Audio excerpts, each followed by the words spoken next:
Muito bem. Você me pediu, Cris, por favor, eu ia passar... Eu queria só trazer uma informação adicional a algo que o Constantino trouxe aqui, que foi o último episódio de censura agora à Gazeta do Povo, no meio de um balaio, né? Pedido de censura feito pela coligação do PT com seus partidos aliados. Pediram censura a uma postagem do jornal Gazeta do Povo no Twitter, cuja informação era: Daniel Ortega proíbe, tira do ar a CNN espanhola na Nicarágua. Essa era a informação. O PT pediu para censurar e a Gazeta do Povo foi censurada. Por incrível que pareça, até os órgãos de defesa de jornais que andavam quietos aí em relação a outras censuras saíram em defesa da Gazeta do Povo. A coligação tentou insinuar que a Gazeta do Povo insinuava uma ligação de perseguição de cristãos e Lula. A matéria não fala nada disso. A matéria está falando sobre a retirada do ar da CNN espanhol, que é típica de ditadura e foi feita pelo ditador Daniel Ortega, para a gente ver o nível de falta de liberdade de expressão que estamos vivendo, cuja atitude, né, dessa vez foi de outro ministro do TSE, não foi do ministro Alexandre de Moraes, mas os esquerdistas aplaudem, acham lindo, acham que todo mundo tem que ser perseguido se falar diferente, né? Estão aplaudindo, aí a censura está valendo. Ó, deixa eu ver se eu acho o nome dele aqui Eu já acho o nome do juiz e te digo, Paulo, porque é inacreditável como essa insegurança jurídica, essa ditadura da toga, ela vai estendendo tentáculos e se espalhando por todo o judiciário. E é inacreditável que veículos de imprensa continuem calados para esse tipo de atitude. Você me pediu? Eu também pedi depois. Só um minuto, Serrão, pela ordem. Aqui, Piperno, em seguida você. Eu, por exemplo, sou alguém à esquerda e repudio qualquer iniciativa de censura. Acho lamentável que isso tenha acontecido. Depois, inclusive, eu quero ler com mais cuidado o teor de tudo isso, mas repudio, acho lamentável, até porque eu tenho que ser coerente. Eu lamentei e critiquei muito aqui, 15 dias atrás, um pouco menos que isso, aquela sexta-feira, na qual um juiz, atendendo a pedido do senador Flávio Bolsonaro, tinha retirado do Portal UOL, mandou o Portal UOL tirar do ar reportagens sobre os imóveis do Bolsonaro. Eu critiquei aquilo e continuo criticando. Aliás, uma decisão que foi revogada horas depois. Você sabe que você é uma voz isolada na esquerda, né? Da mesma forma que eu repudio. A imprensa militante de esquerda aplaude a censura nem a imprensa militante, ela é tão daninha quanto a imprensa chapa branca. Isso é fato. A Gazeta do Povo não é imprensa chapa branca, só para alertar, tá? Não estou nem dizendo que seja, estou dizendo que existe muita imprensa chapa branca, porque geralmente quem ataca a velha imprensa está fazendo militância, só que do outro lado. Mas também não vou entrar nisso. Essa imprensa chapa preta aí, ela está calada, né? Mas agora eu repudio qualquer tipo de censura. Repudiei a do UOL e repudio essa de hoje. Serrão. Vamos para uma questão hierárquica.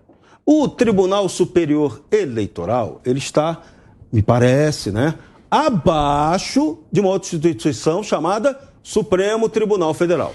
E essa instituição, Supremo Tribunal Federal, já cansou de decidir que censura é inconstitucional no Brasil. Não cabe exceção sequer eleitoral para esse tipo de decisão. Então, isso daí é igual à questão do caso do Ministério da Saúde que eu acabei de falar. Quem não reage, rasteja. O presidente Bolsonaro tinha que reagir. Igual ele não reagiu quando o Supremo Tribunal Federal, o inquérito do fim do mundo, determinou lá que ele não poderia nomear o diretor da Polícia Federal. Então, quem não reage, rasteja. O diretor da Gazeta do Povo, se eu fosse ele, eu iria para Brasília, botava um banquinho do lado daquela estátua do Supremo Tribunal Federal, aquela estátua da Justiça, né? Coitada dessa estátua. E ficaria lá até essa decisão ser revogada, porque censura é burra, mas, acima de tudo, inconstitucional. Ponto. Pegou o nome, Cris? Peguei o nome, ministro Paulo de Tarso Sanseverino. É importante lembrar, Serrão, que quem deveria censurar essa atitude do TSE agora não é o presidente da República, e sim o Senado. De novo, mais uma omissão do ministro, do senador Rodrigo Pacheco. E só para dizer que a direção da Gazeta do Povo se pronunciou sim, a diretora Ana Amélia Cunha Filizola, afirmou que a decisão é censura pura e simples. A decisão do TSE contra as postagens nos perfis das redes sociais da Gazeta do Povo é sem sombra de dúvidas para derrubar conteúdos verdadeiros, perfeitamente verificáveis, e isso é prática de ditaduras. E por isso que a Associação Nacional dos Jornais entrou em defesa da Gazeta do Povo. Obviamente que o jurídico da Gazeta já tomou as atitudes necessárias aí contra essa decisão tirana do ministro Paulo Sanseverino, do TSE. Paulo de Tarso Sanseverino. Pediu, Constantino. Não, sim, só para lembrar o óbvio aqui, né, em que pese a tentativa de, às vezes, misturar todas as cartas do baralho, que é o jogo da esquerda relativista, né, assim como faz nas questões éticas, por exemplo, lembrar que tem um lado que é o cara que mais apanha no país da imprensa e que defende a liberdade de imprensa mesmo assim, e o outro que quer abertamente regular, que é um eufemismo para censurar até redes sociais. Aliás, acabou de dar no Metrópolis, né, a fala do presidente: a mídia é importante para a democracia, diz Jair Bolsonaro, ao criticar propostas de controle. O outro lado não. O outro lado se inspira nos modelos de China, Venezuela, Cuba, e o Lula abertamente fala: temos que regular a imprensa, não pode continuar assim. Quando ele foi presidente, tentou criar o Conselho Nacional de Jornalismo, que a China adoraria, né, ter, que é um negócio exatamente para criar uma máquina de repetidores, papagaios dos slogans oficiais, para educar os jornalistas e criar um selo, um filtro, né, de qualidade, que obviamente é para colocar apenas apaniguados, aparelhar a mídia mais do que já está, né, imagina. Criou mecanismos de comprar as penas de aluguel por meio da estatal Traço Lula lá, da TV Lula, que gente que ganhava R$200 mil por mês, né, e depois a gente ficou sabendo. Então, assim, o Lula é uma ameaça ao trabalho da liberdade de expressão da imprensa e das redes sociais. Isso é um fato. Quem fica tentando dourar a pílula para isso, está sendo cúmplice de um autoritário. Ele quis expulsar um jornalista do New York Times do país só porque o Larry Roeder escreveu sobre seus hábitos etílicos. O Lula é chegado numa cachaça. Vamos expulsar esse cara daqui. Imagina se o Bolsonaro fosse fazer isso com os jornalistas que o chamam de genocida, fascista, golpista. Né? O presidente é chamado disso o dia inteiro. A imprensa é um massacre o dia inteiro ao presidente, até porque não tem argumentos. Como não consegue falar de corrupção, de o Brasil está mal na foto em termos econômicos, aí tem que ficar vindo com essa história, né? Junta FHC e Lula, junto com Fidel Castro, para falar: estamos lutando pela democracia, ai que ameaça fascista terrível. Sabe, é uma palhaçada de mau gosto o que restou da imprensa e da esquerda. Piperno, em seguida o Serrão.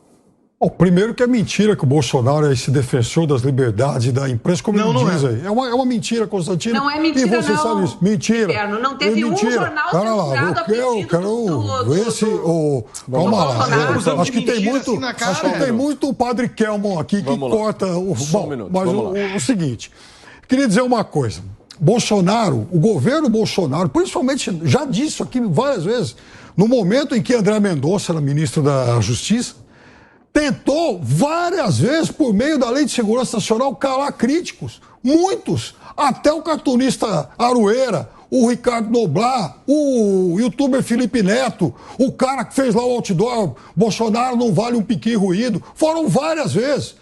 Acabei de citar que 10 dias atrás o filho dele foi à justiça para tirar do ar uma matéria do portal UOL. O partido dele, o PL, foi calar o pessoal lá tentou calar o pessoal que estava lá no Lula Palusa. Foram várias as manifestações. Que isso, um defensor, um defensor incorrigível aí das liberdades? Conversa fiada. Não, isso é conversa fiada. O caminho da justiça. Conversa fiada.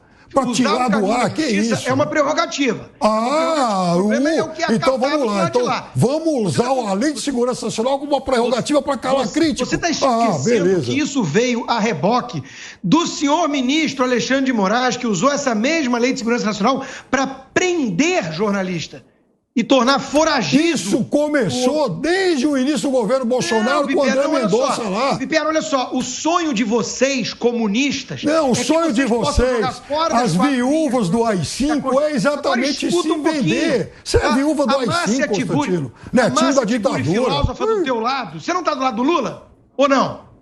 A Márcia Agora... Tiburi... Não é ditadura que censura, disse, eu Piperno. prefiro urnas fraudadas do que fascismo eleito.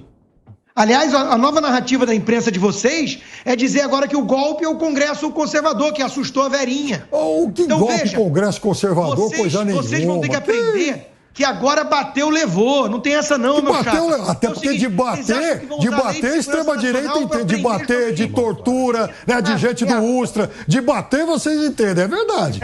Foi por isso que o petista matou agora o cara do Bolsonaro. Mas eu vou falar um negócio pra você, nesse campeonato de quem matou mais. Olha, o outro lado tá ganhando de goleada aí. Vamos lá. Serrão, por favor. Bom, eu faço aqui, reitero o apelo à ministra Rosa Weber, presidente do Supremo Tribunal Federal. Revogue, mande revogar essa porcaria dessa decisão judicial inconstitucional que mandou censurar um veículo de comunicação. Não deixe que isso aconteça. Isso é papel do Poder Judiciário. A senhora é a presidente do órgão, da instituição que tem que cuidar. A senhora é muito bem paga, e os outros 10 colegas também, para zelar pelo cumprimento da Constituição. São os guardiões da Constituição. Supremo Tribunal Federal, vou falar pela 13ª vez. Ele já decidiu reiteradas vezes que censura é inconstitucional no Brasil. A senhora não pode ser conivente com essa decisão. Se a Gazeta do Povo não quer botar o banquinho para sentar lá na porta da Estátua da Justiça, como eu estou sugerindo, eu faria isso. A senhora tem o poder, tem a caneta mágica para restabelecer o Estado de Direito no Brasil. A gente vai virar motivo de chacota internacional com uma decisão desse tipo. O Brasil vai ganhar o título de republiqueta. E o Supremo Tribunal Federal, lamentavelmente, vai se tornar uma instituição que já está desgastadíssima perante a opinião pública. Isso não pode acontecer. O Supremo Tribunal Federal tem que ser uma instituição altamente respeitada para que suas decisões sejam validadas pela legalidade, pela legitimidade, pelo interesse maior público da população. Então, Rosa Weber, pelo amor de Deus, pelo amor do meu santo algoritmo, revoga essa porcaria dessa decisão.